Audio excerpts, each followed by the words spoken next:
We should change that. Is there a motion of hardship abatement, we should on there? Yes. Is there a motion of hardship abatement? So moved. Do you just accept Motion staff to approve. recommendation, is seconded, without any objections to hardship abatement, so approved. Thank you, we are adjourned as a finance committee. We're gonna go right into government operations. So that group just finished their executive session, and so we are going to kick off the Government Operations Committee, and I'm filling in for Chair Yakubaga.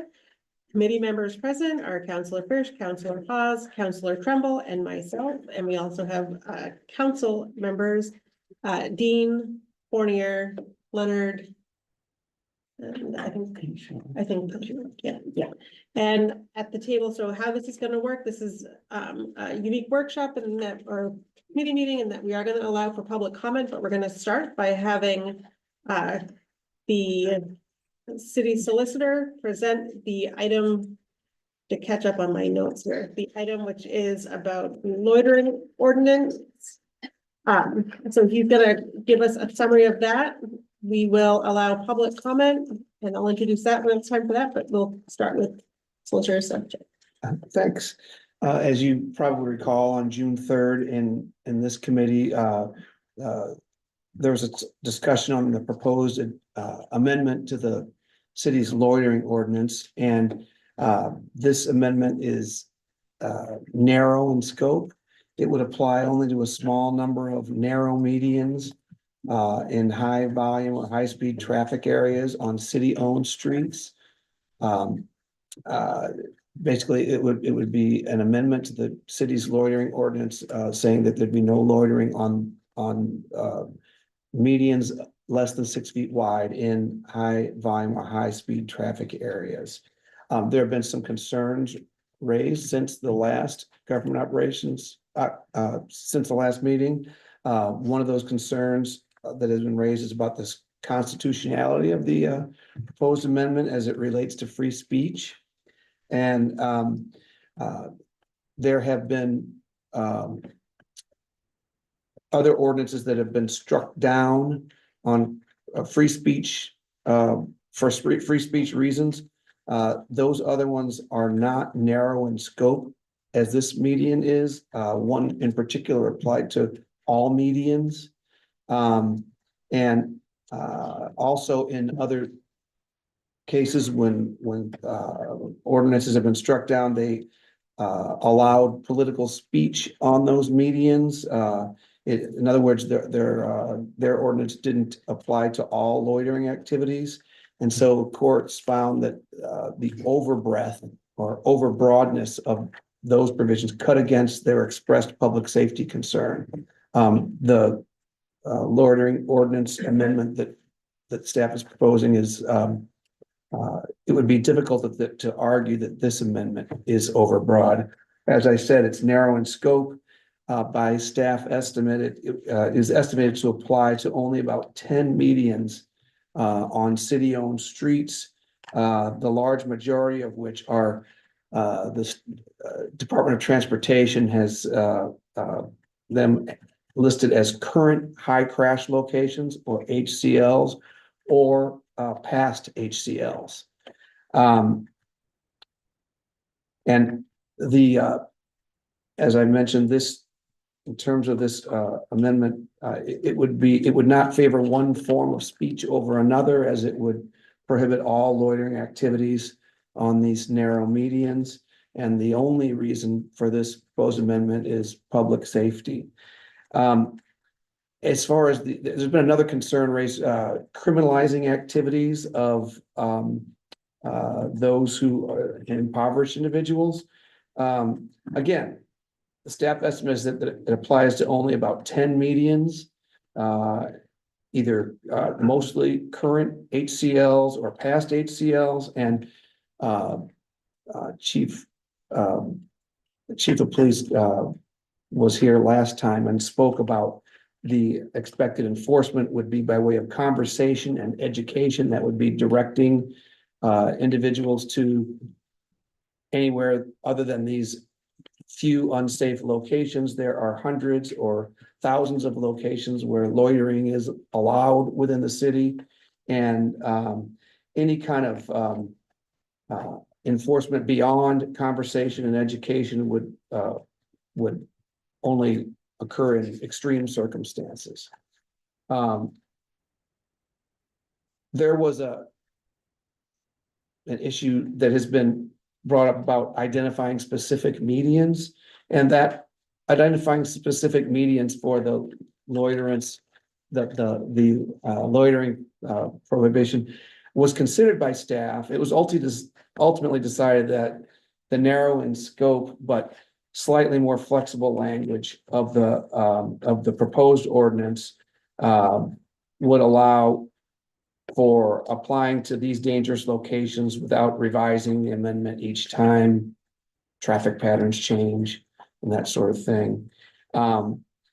There's also been a concern expressed that the city should wait for a history of harm at a location before changing the law. And while it is appreciated that historical data can inform decision-making, we do have the data of the State Department of Transportation's HCLs. And also a lack of pedestrian serious injury or death at a particular location, I wouldn't think would negate the need for proactive change, which would help avoid unnecessary harm and loss to citizens. So that's what I have at this time. Do you have a, you're saying you're not giving a specific median, do you have an example of one that could be a specific so that people could understand where we're talking about and what they look like? Well, as I was saying, there are about 10 locations where staff estimates that this would apply. One would be at the Odlin Road at 395. That is a current HCL or high crash location. According to the DOT, there have been 44 crashes in 3 years. Another location would be Stillwater Avenue at the Parkade driveway, Stillwater Island. That's a current HCL, 55 crashes. Another location, Stillwater Avenue, the Avenue driveway, Stillwater Island, and that is a current HCL according to the DOT, 34 crashes. Another one would be Hogan Road, Bangor Mall Boulevard, the Hogan Road northbound approach island, to the extent when it is in the city right of way, and that's a 47 crash current HCL. Other locations have been HCLs in the past. So, and those are, I guess my question on that was just because some of those are areas that I see that seem like they would be concerning, and I wasn't sure if those were town owned or if those were state DOT, and so that we wouldn't have jurisdiction. right, the locations that are on the interstate highway or within the state highways would not be something where we would have enforcement. So it would only apply to islands that are located, medians are located within city streets. I understand from speaking to the city engineer that there may be a island, a median that the very end of which goes into the city right of way, but the majority of which is on private property. To the extent that it's on private property, it would not, there wouldn't be any city enforcement there. Well, so would that be like places like the leaving the mall near like Chick-fil-A and there, because that's not a city owned road, right? Right. To the extent that that median is within private property, we wouldn't be redirecting people from that location. That would be up to the private More the ones that are owners. in the center. Yes. Just want that clarification because I think it helps us visualize what we're talking about. Let me open it up to public comment first, and then counselors can discuss after. Is that okay? And then we're gonna use the typical rules for our city council meetings. So if you are on Zoom, you can be recognized to speak by the hand wave function or phone by pressing *9. We are gonna limit your comments to 3 minutes, and we ask that folks who live or work and do business in Bangor, own, how do you phrase it? Live or own property. Live or own property in Bangor go first. And so anyone who wants to speak can come up and stand here at the podium, and we'll start with public comment, and then we'll close public comment and have counselor comment. Any questions on that at the table here? Okay. All right, so I will open public comment.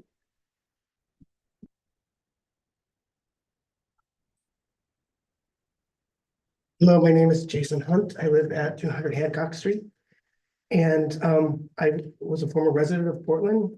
Portland has recently, in 2015, had a very similar ordinance that was turned down, deemed unconstitutional, and had to pay a fine back to the ACLU on the amount of $175,000.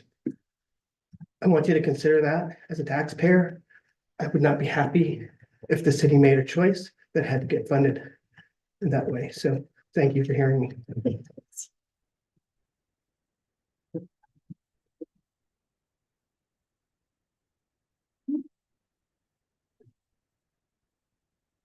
Hello again, everybody. My name is Katie Coe. I reside in the city of Bangor. I am a homeowner in the city of Bangor.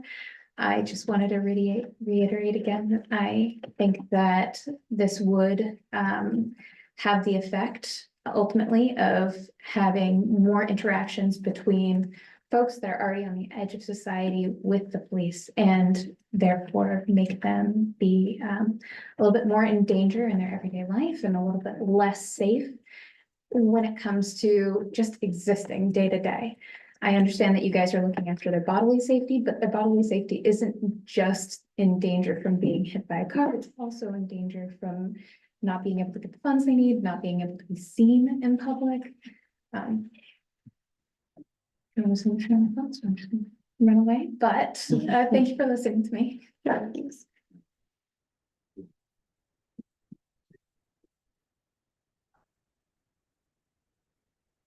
I'm not in Bangor, I don't live in Bangor. I think you're next, though. But I didn't know if this gentleman who lived in Bangor wanted to say anything. You can start the clock on the view. I'm going to pass out press release. Thank you. So Carolyn. Thank you. Thank you. I'll get back for everybody. Thanks. We can pass those while you talk if you want. If you want to give them to Dan, hand them down. Yeah, there you go. Yeah. You trust me? I do trust you, Dan. I've known Dan since high school. That was at least 5 years ago. And I'm going to give one copy. I guess you're there in the meeting, so I'll give one to you and I'll give one to Debbie. This is not just the press release, but also the United States government has, and I didn't know this, I've been interested in these topics since I got out of jail in 2018. And Is this related? it sure is. It sure is. And I knew that Kara or someone would jump in and say it's not related. I'll tell you how it's related. So the United States Interagency Council on Homelessness, USICH, I'm learning my acronyms, is the combined federal effort to deal with homelessness. And two of you, and I'll email to the rest of you, the 19 principles that were just released by the USICH to deal with encampments and homelessness in general. The elephant in the room, which other people have mentioned, is that this will largely or entirely deal with people who are unhoused, who are impoverished. Unlike when I was a kid, Dan was a kid, we probably stood on some medians and held signs for whoever we were campaigning for, but that really doesn't seem to happen anymore. And so this will impact people who are unhoused or impoverished. I just want to say a couple things. Number one, more people have died in the 4th of July parade in Bangor than standing in a median. If we're concerned about safety, we need to close the ice and the skate park. Bulldoze the skate park. Lots of people get harmed there. Close the golf course. I've been a member of Bangor Municipal on and off for 40 years. We got to close the golf course. Too many people have medical events, injuries. I don't know about deaths, but I'm sure people have died at the Bangor Municipal Golf Course. You're going to have to close that if you're really concerned about public welfare. But the reality is, some of the people, not necessarily you at the table, but some of the people who are concerned about this just are uncomfortable with people asking for money and people being unhoused. You're afraid to bring your children to the Bangor Public Library because of the people. I've been in the library twice today making copies. I was going to make a copy of the 19 principles for all of you, but I'm saving my money to buy bottle. To clarify, I'm not afraid to bring my children. My children are uncomfortable going on their own as young teenagers. Very good. And but other people have said, one man stood here who had 17,000 books in his home collection. I thought that was amazing, 17,000 books. But he said, we have lost our crown jewel. I don't have those were exact words, because of the people who are at the library. And so the point is, if it's about public safety, close the ice rink, close the skate park. More people die crossing roads Right, Betty's time. than do in medians. Thank you. And you'll hear more about these issues in the press release. And this talks about the papers we were given, because people have asked questions about things we're handed, is about the heat advisory coming, and the city is releasing tomorrow, just unrelated to this topic. A list of cooling shelters is coming out tomorrow. They're just finalizing the plans. And Anybody else wish to speak? And the other issue on the press release is about a bathroom. If we care about safety. Thank and- you. That's and not the topic here. Thank you. About. Is there anybody else that wishes to speak? Did you want to speak, sir? No, thanks. Okay, anybody else? Okay, so we're gonna close public comment at this time. I don't see anyone online raising their hand. Counselor Leonard. Regarding the data on HCLs. I know we have to list a number of traffic incidents or accidents that are there. Do we have the information on what the causations are for those accidents?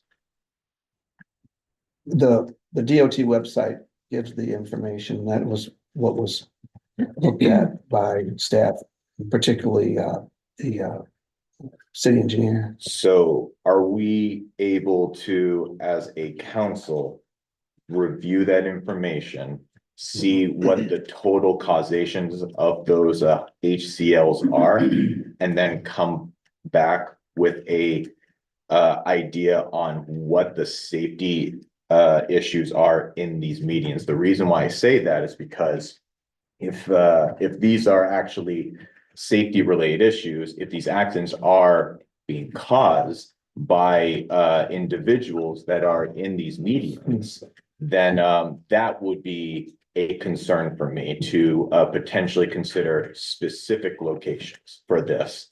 But right now, like I'm sorry if I'm being nitpicky on this, but I have huge reservations on mitigating people's First Amendment rights, regardless of how inconvenient it is, because the First Amendment is inconvenient in a lot of ways.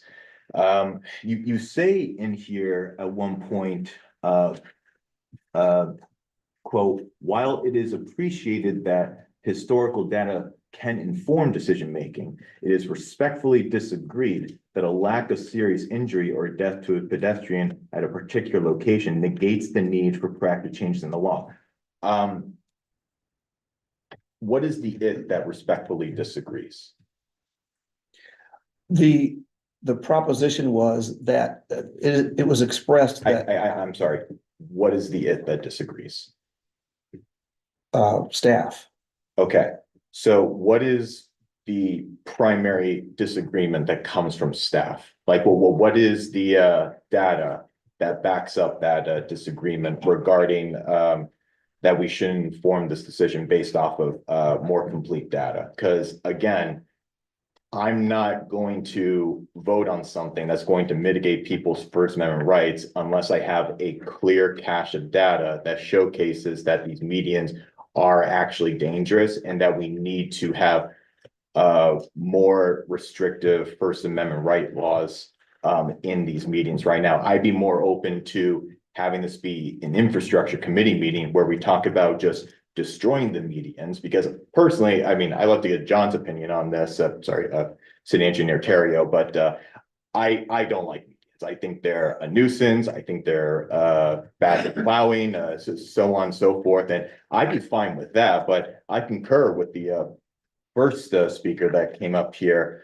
We've been so concerned during the budget season to try to mitigate prices, or I'm sorry, the increase of taxes going up for the individual citizens. I would be hesitant to make a decision that would cause taxpayers to flip a bill for something that has been tried and true, has been tried before and has really had mixed results at the end of the day. So as of right now, the language that is been added, that has been underlined, is personally way too broad for me.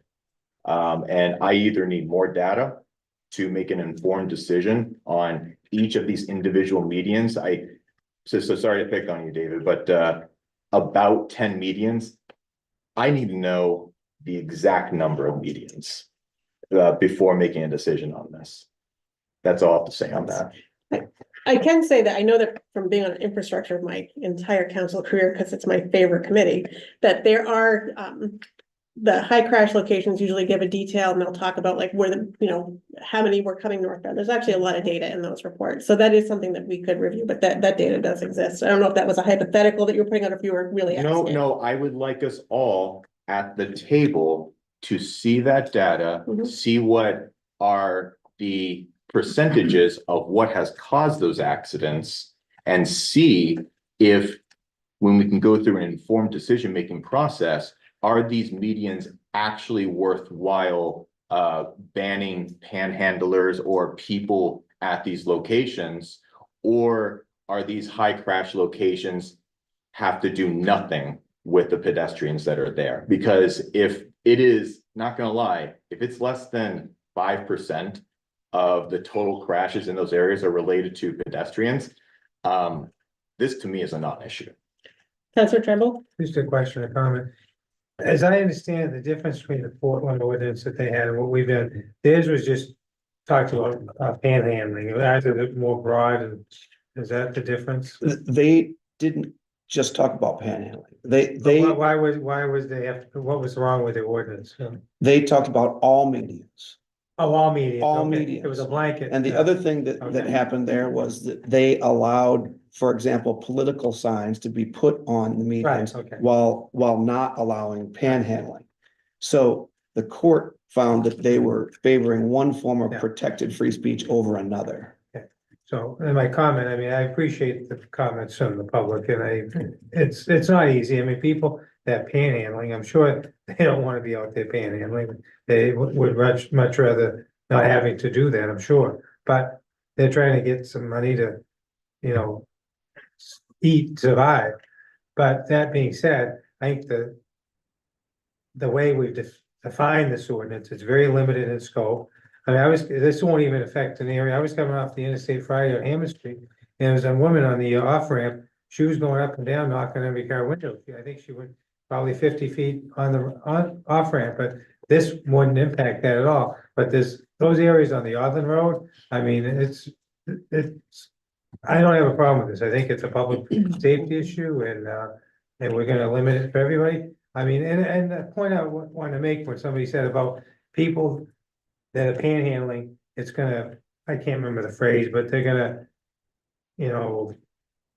be driven away they're not gonna get help, and they're not gonna get food. I actually think this, it's a weird thought, people that oppose this would probably say, oh, that's nuts.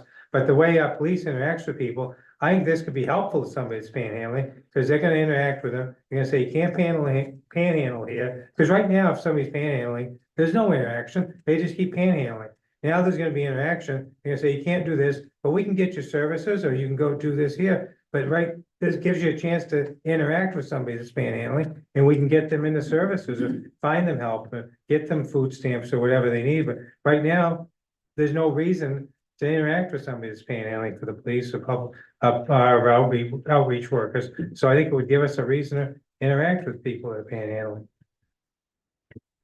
Councilor Fish? I'm out and about a lot. As a realtor, I'm going to inspections, or I'm going to a closing, or I'm going to show property. And I live on Fern Street near Stillwater. And in the evening, we're out a lot.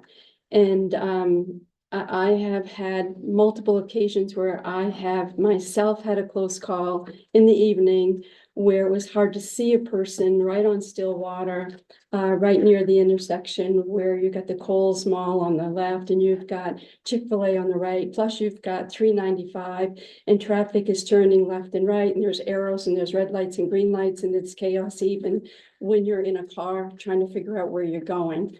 And several times there has been someone dressed in dark and the light there is not well, and they've been in a very dangerous place. And when I came up and saw finally the individual standing, I was petrified how close I actually came to that individual. And during the day also, I have been in a couple of these intersections mentioned where second or third or fourth car in from, again, all the traffic lights, either red momentarily, someone has rolled down their window and offered money or something from their window. The person, just as the light was changing, steps off the meridian into the traffic. And the traffic, luckily, instead of focusing on the light, caught the individual's movement just in time to slam on the brakes. And in 1 week, I saw that twice. So I too am for free speech. Hey, in the early 70s, I was one of the ones in the Commons with two brothers in Vietnam protesting Vietnam. I love free speech. But if these areas are off limits to us to put political signs or signs that say we're having an auction or we'll paint your house or whatever else, I think for the safety, and instead of waiting for someone to be hit and killed, and if I had a son or a brother hit and killed at one of these intersections we know is dangerous, I wouldn't be happy with the city. So that's my 2 cents. Any other councilor comments? Councilor Dean? Well, I think if we were to search the data, we'd see that a lot of accidents are from driver inattentiveness. And considering the amount of people on cell phones and not paying attention, the narrower the median, the less time you have to stop. And you do see, and I'm thinking that's probably one of the ideas behind the narrow median. Is that correct? That it's just too close to the traffic? Yes.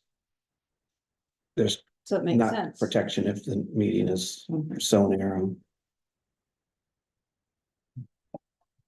Councilor Foyer? Comes down to me, the safety and soundness. I mean. And if something did happen at one of these medians, to me. It would be the city's fault for not being responsible. Councilor Pelletier and then Councilor Leonard. Thank you. I also think just because someone hasn't been hit yet doesn't mean it's not gonna happen. You know, we don't wait for a child to get hit crossing the road to get to school before we put up a school crossing sign. And this, I do think is sufficiently narrow. We're not telling people you can't put up signs anywhere. We're not telling people you can't protest anywhere. We're not telling people you can't ask for money anywhere. We're saying that these are locations that historic data has shown are prone to have vehicle accidents. And I don't personally, it doesn't matter to me what caused the accident. If cars are colliding in a very small space, I don't want a human being standing there.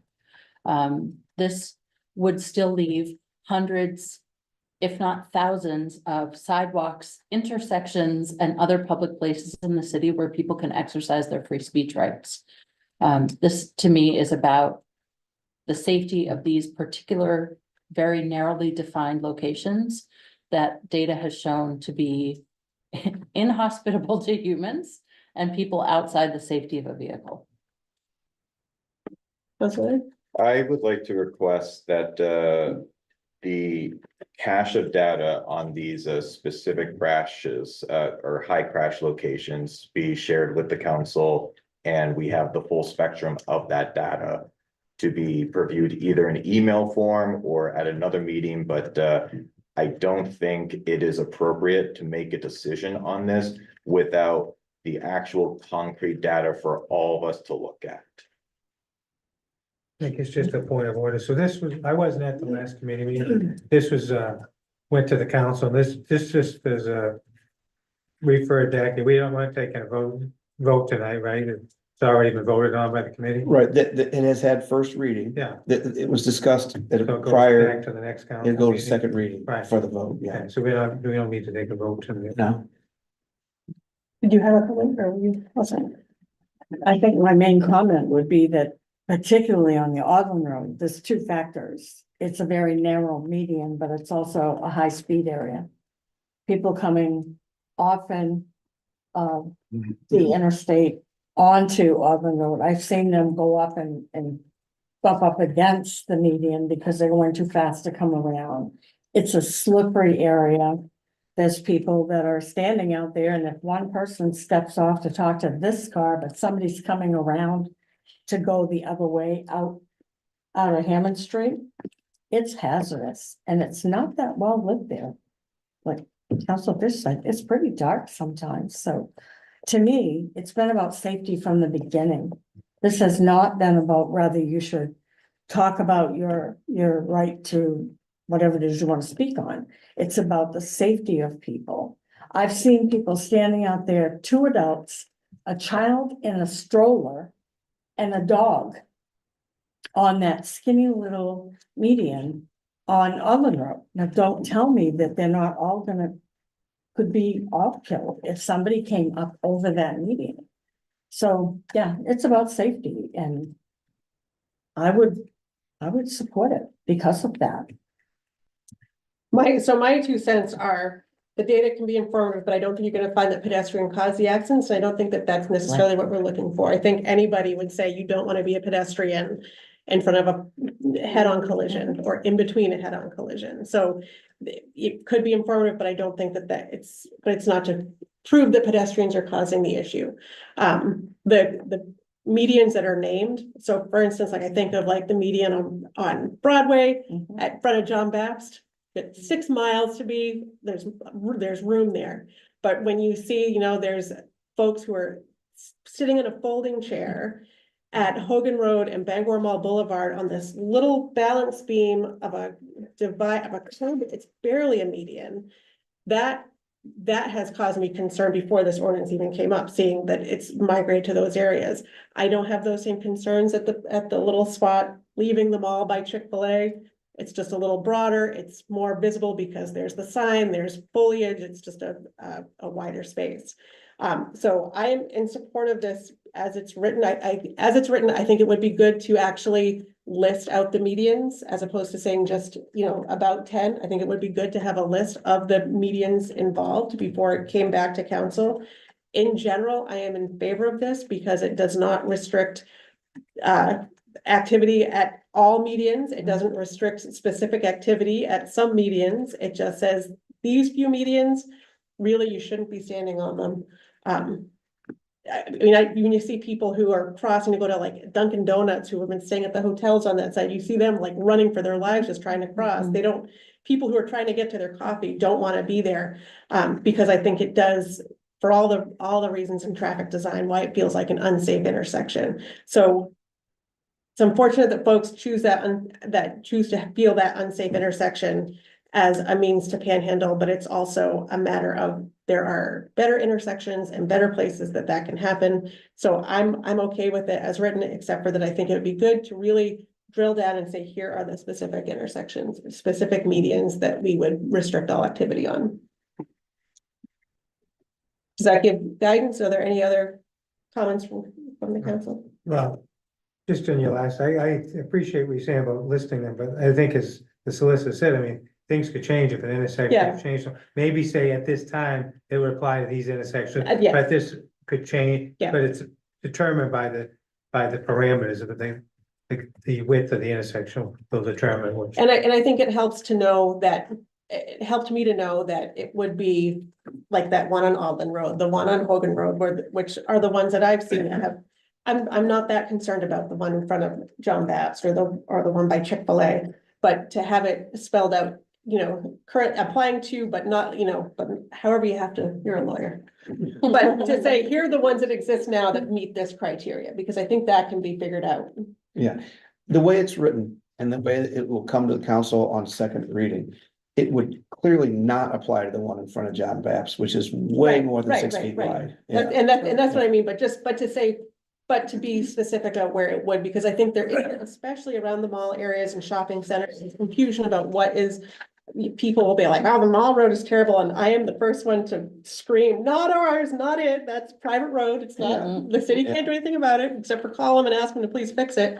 But to really clarify what is city owned, what is privately owned, what is state or federal, what it's like the 395 off ramp, sounds like wouldn't count because that's not our road, that's the feds, right? If it's not within our Plus it's wide. city envelope, Yeah, as that's the why. city engineer puts it, it's the city engineer that did a cursory review that I was relying on to talk about, it would apply to approximately 10.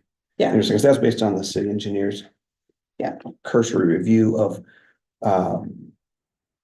less than 6 feet wide medians in locations of high traffic volume or high speed. And frankly, I don't think political signs should be there either. As somebody who has placed political signs, it's not a place I would put it, and sometimes they manage to wedge them into the cracks of the grass.